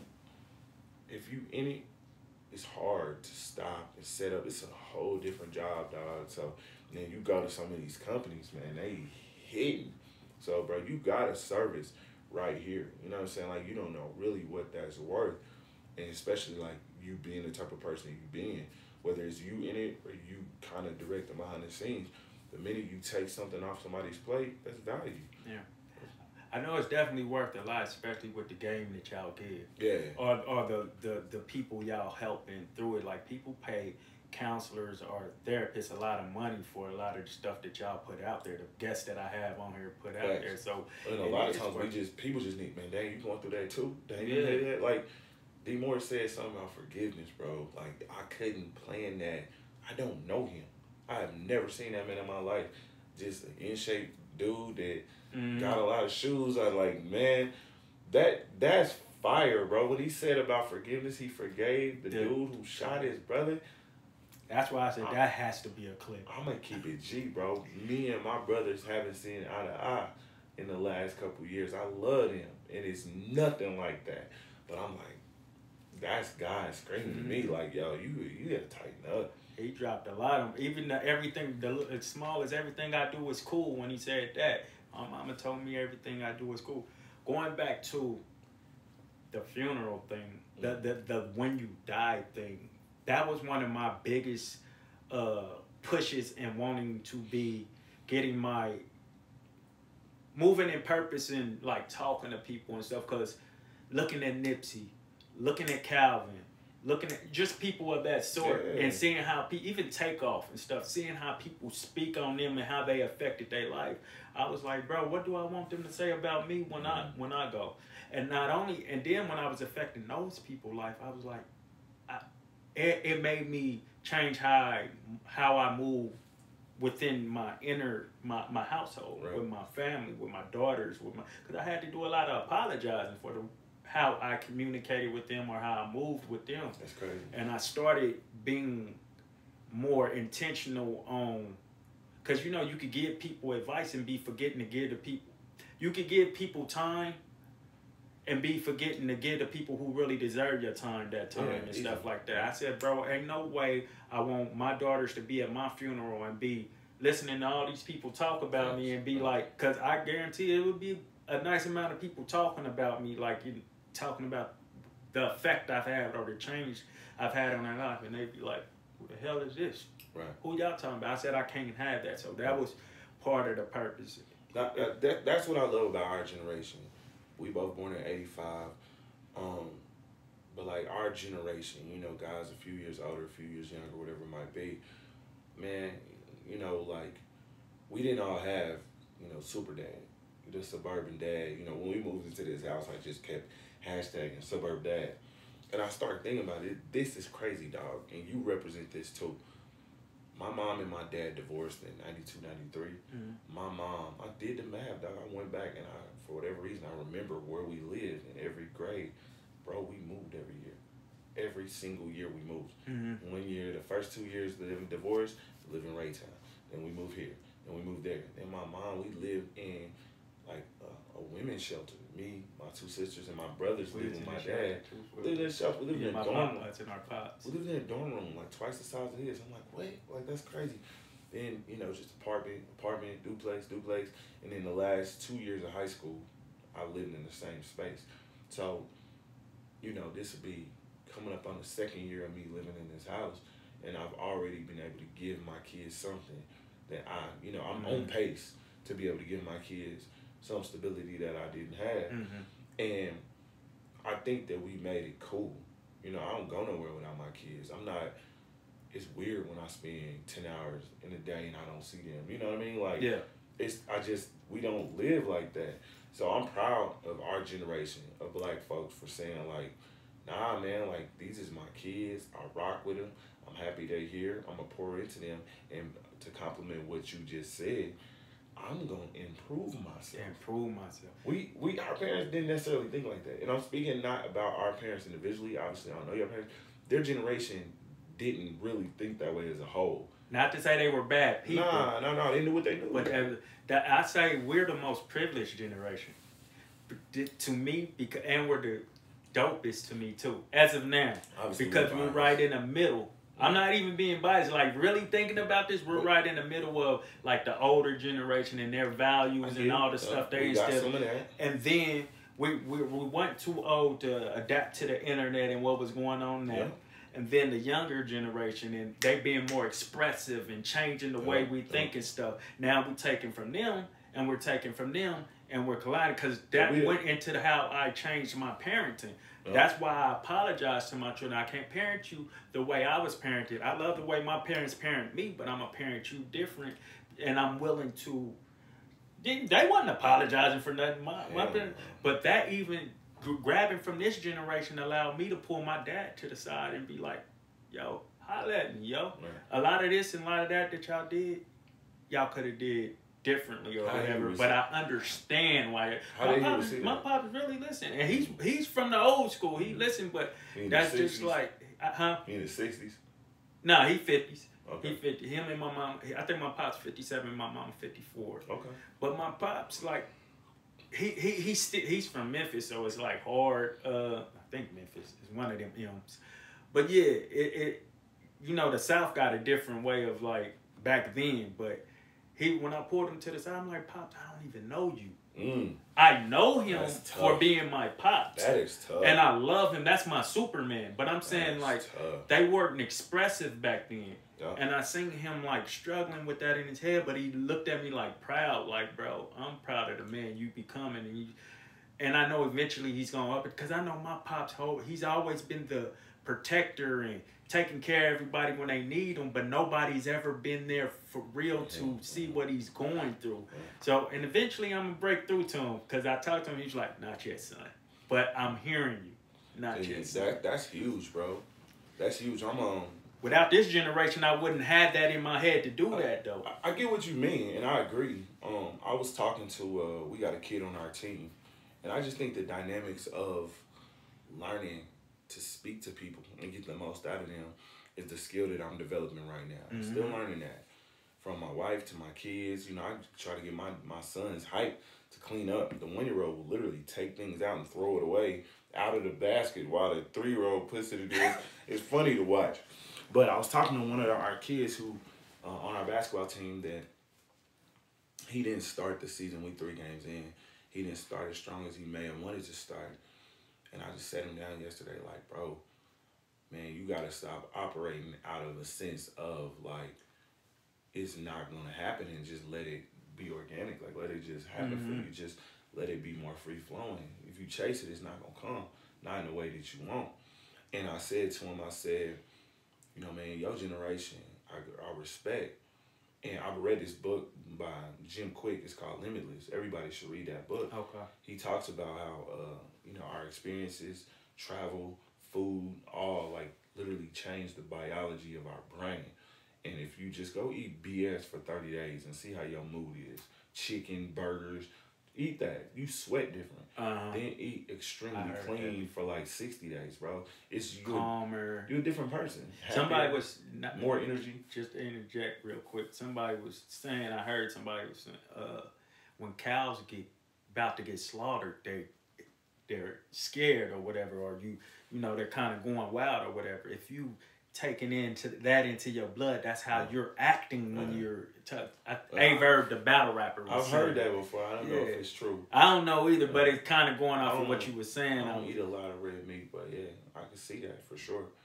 But no, I was telling a young boy, I said, and I'm 20 years older than you, bro, but which is crazy to think about. But I said, like, I'm really at a point where I can speak, I can see these things, and I think of myself as younger because I think playing a sport into your 30s keeps you relatively young. Not just in appearance, but you can relate to the culture and the mindset of a younger person because of the sport. Like, you're not, whatever. So I was like, bro, you gotta take some time, like fast. Like, you know, just cut out social media for a week, a month, whatever it might be. Like, really think about like all these voices in your head. Like, when we watch the film, you're chasing something. When we watch the game and see you playing, you're not chasing the same thing as what we asking you to. So when we tell you what to go do, you literally go do something else because you got your mind made up what it's supposed to look like. You got to let that go and go trust us, bro. Like, you got two coaches that have high-level pro experience. Like, that doesn't happen, man. Like, you won the lottery for real. Like, just trust it and let it turn into what it's going to turn into. And he thanked me for it. We'll see how it goes. We got a game today. But it's something to that, man. Like, if you can talk, his parents are in their 50s, and I talk to them, and I can have wine with them and chill with them, cool. But if I can go, talk to him equally on the same level, man, I've achieved mastery as far as communication because they night and day. His parents have no concept of how much that social media can influence you. And generally speaking, obviously, they may know more than, but their generation is what I'm saying. Like, you need to put that phone down. I'm like, that's not, you just can't explain that away that way like that, That's a generation that, all I'm saying at the end of the day is that, in my position, I understand the value of being able to communicate to people despite where they come from, despite their age, despite their socioeconomic status. And I think when you can do that, like, your experience in life is just going to be richer. You said something about the phone, and it made me think. And this is perfect. I seen you. This is a perfect closeout for you. Yeah.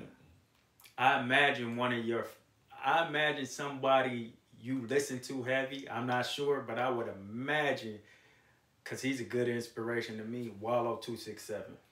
I like Wallow a lot. I don't say I listen to a lot of him, but I do. I'm a big fan of his. He said something really dope to me one time. Because if you don't know his story, I think he did like 17 years in prison or something like that. I know his story really well. And I put it on the end of my song, 4 a.m. in Clubhouse.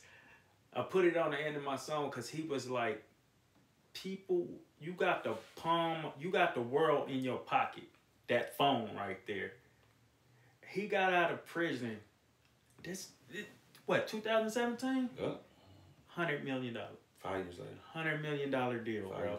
That's one of my biggest, like, just listening to him talk. He's on the Pivot podcast today, too. So I'll check that. But you can close out on, like, giving people whatever you want to give them. I just feel like a person talking about the phone is one of the biggest. You have the world in your hand. You got to know how to use. I pimp that motherfucker. What I think is that that's something I'm still mastering.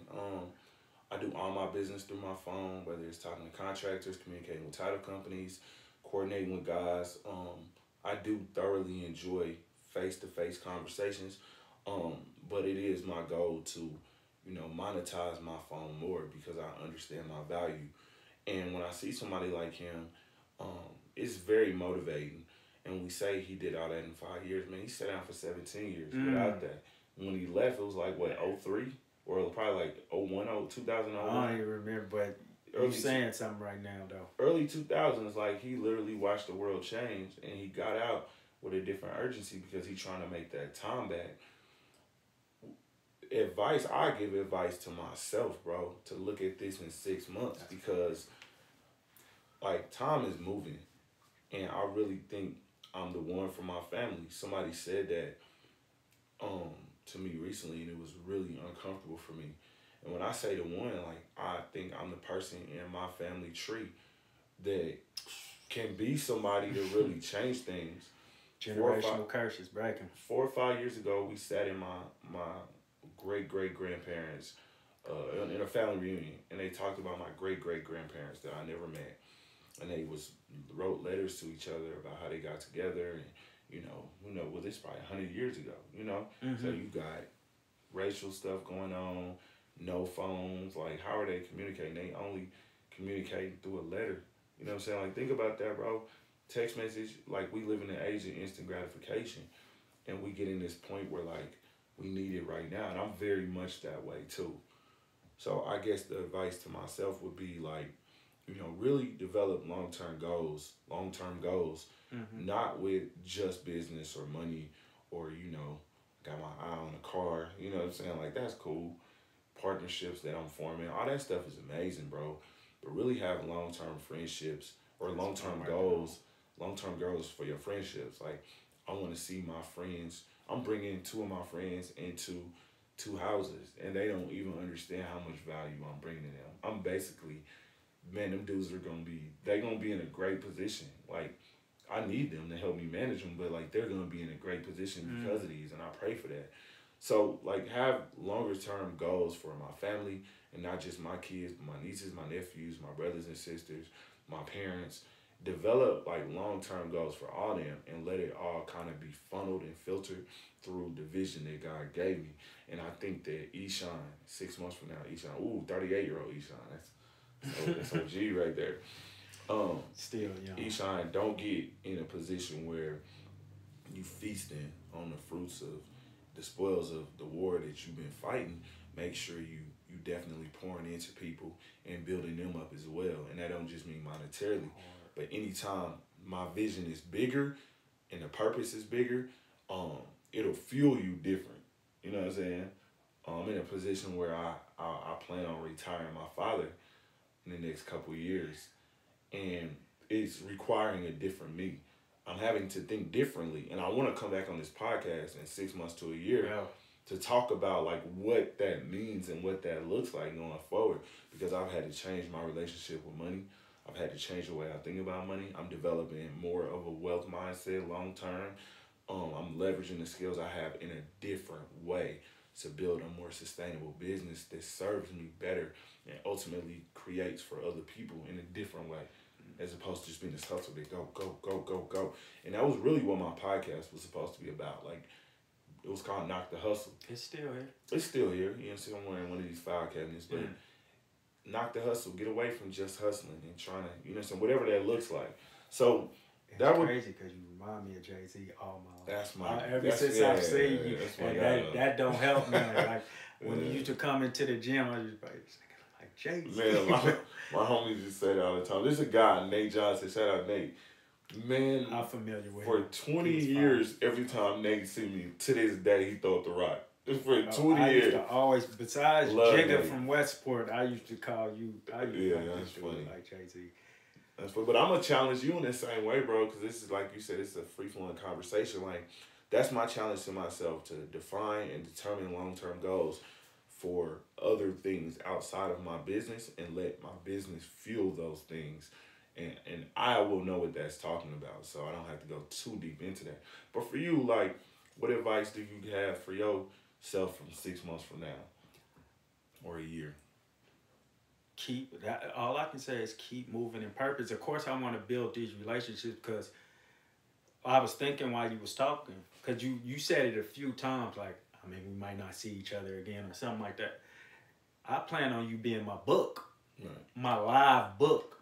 There's Building these relationships with you, D Moore, and all of them. And I know it's not always going to be there when I'm like reach out to it or whatever. Yeah, we make it work. Yeah, we make it. So just building these relationships. My ultimate goal is to build the network the city has never seen before. Like, we don't have anywhere where, you know how New York, I mean, I ain't gonna say New York because I don't know where these places are, but where the Def Jams is there and the Universals is in these places. Kansas City don't have none of that. And the problem is, people always say, you gotta leave here to do it. Yeah, that's fine too. But those places you leaving to, Atlanta wasn't considered one of those places before you went there. They had to build, before they were that, they had to build that, because at first it was like New York and just Cali and all of that. I tell you something to interrupt. I'm gonna keep on my head there. I'm interrupting because I think I want to show you my perspective of that. 3-4 years ago, I met with this guy who's a wealth manager, good guy. He probably managed $30 million, I don't know, $50 million.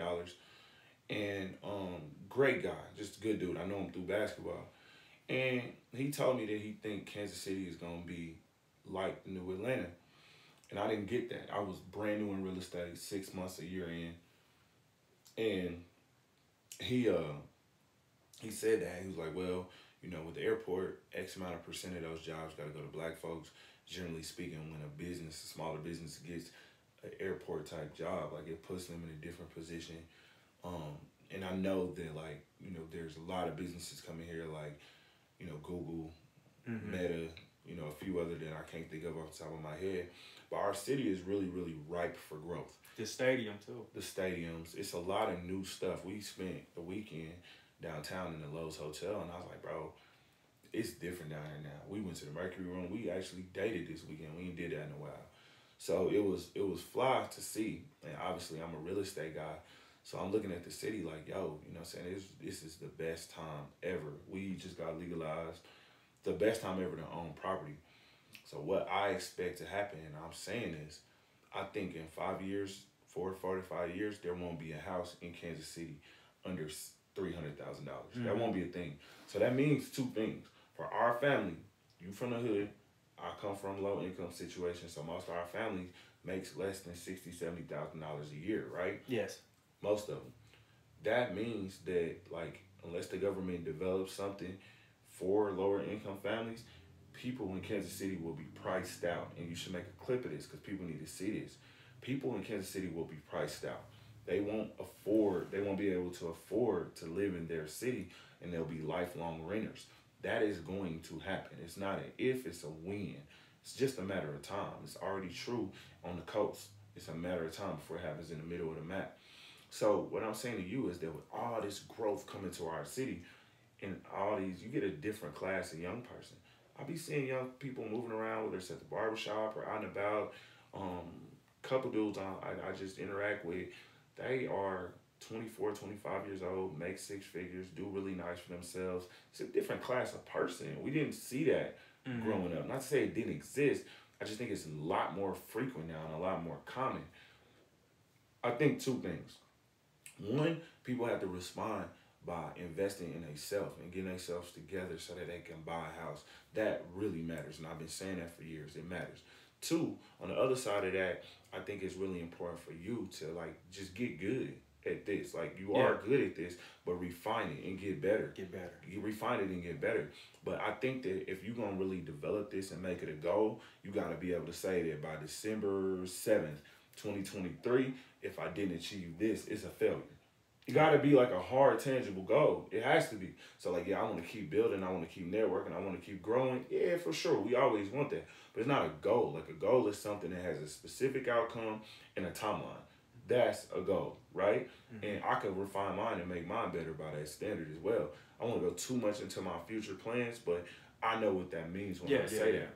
So I would challenge you to say, like, yo, I need a studio by the 7th of December next year, or child pulling up at, or I need this, or I need that. and like make it tied to making this like, you know, extremely sustainable. And I'm telling you, man, there's kids that are wizards with this stuff that would do it for $50 to be a part of something, to be in a room with the caliber of guests that you have.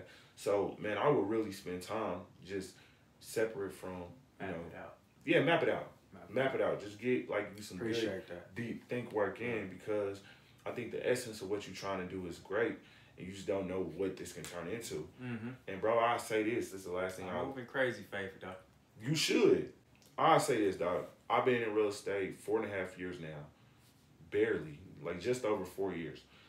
In May of 2018, I came home, and I said to myself, like, I'm not going back playing basketball. But I didn't own it for real. And then we went through the summer. I didn't work out, like, at all. I didn't do anything. And I was like, my wife was like, don't you think you need to be in the gym? Like, you know what I'm saying? My agent calling me literally every week. Hey, man, you want to go here? Nah, I'm good. You want to go there? Nah, I'm cool.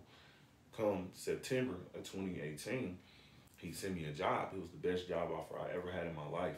Like, ever. I had more money than I ever seen. It would have been more than I ever seen. I was like, nah, I don't think I'm going to take it. What? My agent was pissed. He's like, what are you talking about? Like, what you mean you're not going to take it? Like, this is the job. You've been waiting on this. French dude. He said, I said, yeah. So he said, like, you just not playing basketball no more? Like, yeah, I don't think so. I think I'm done. I didn't even talk to her, bro. It's kind of disrespectful. I just like, yeah, I'm done. She came home that day from work. She working at the time. I'm like, yeah, I'm kind of cooked, man. I don't want to play no. I don't want to do it no more. And that was my end. That was my end of my basketball. I didn't feel like, oh, I'm about to trust God. I was just moving like instinctually with what I thought was necessary. Yeah. And at that time, bro, I lived in an apartment, and I started my business from a laptop. You know, I mean, I've done like $30-40 million worth of real estate transactions since then. I'm talking about your own garage store. I'm talking about I'm talking about the value of the real estate, like how it's changed my life, because I jumped off that cliff. And it didn't feel like that at the time. I was just like, nah, this is what I need to do. It felt instinctual. So like, man, just find a way to tap into that need, because that need that you're talking about, Atlanta has this, Chicago has that, New York has that. But that's a need, bro. And if we can build that here, it can be done here. If you can translate that into practical steps to bring value, you solving the problem. That's needed. You know what I'm saying? Like, bro, I could benefit from relationship with D more. Like, I'm 20 pounds overweight. Like, but even just that man's story, like, I could benefit from that. And, like, just the fact that you started this out of nowhere, I didn't know it was coming. I just seen it. Like, what's this? I don't know. I like this. I shared it. I ain't never met that man before. I only shared this. So, I just feel like, man, that's back to my point. Like, if you focus on bringing value and, you know, pursuing something, you can be passionate about it, but you pursue it to make it profitable, because that's the language of this country. You have to operate. Like, nothing can operate outside of that. Yeah. Bro, you just don't know who it can impact, man. Yeah. The goal is to leave a lasting imprint on minds and hearts. We pray you've been indelibly marked. Appreciate you, fam. Yes, I appreciate it. Yeah, that was fun, man. I like this type of stuff. You the longest episode so far. Oh, really? The last episode with my homegirl, Shanae, she was like, I would be the longest episode. What'd she do? I didn't see that one.